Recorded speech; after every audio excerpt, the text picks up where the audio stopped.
Hello, good morning. सकाळ सकाळी मस्तपैकी टी व्हीवर गाणी लावली आणि रिधानला बसवलं त्याच्या जागेवर म्हणजे झोक्यावर आणि मी माझ्या कामाला सुरुवात केली.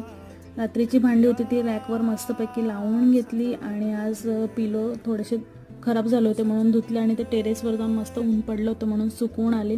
रिधानला खाऊ घातला आणि झोपवलं. आज विनोद पण घरी नव्हते म्हणून जेवण बनवायचा कंटाळा आला, सो मी स्विगी केलं आणि ते मस्तपैकी खाऊन घेतलं. भांडी घासायला गेले तर हे माशाही उठून येऊन मस्तपैकी मागे उभं राहिलेले. थोड्या वेळाने आली त्याची दीदी, जी की माझी बिल्डिंगमधली फ्रेंड आहे, ती आली होती भेटायला.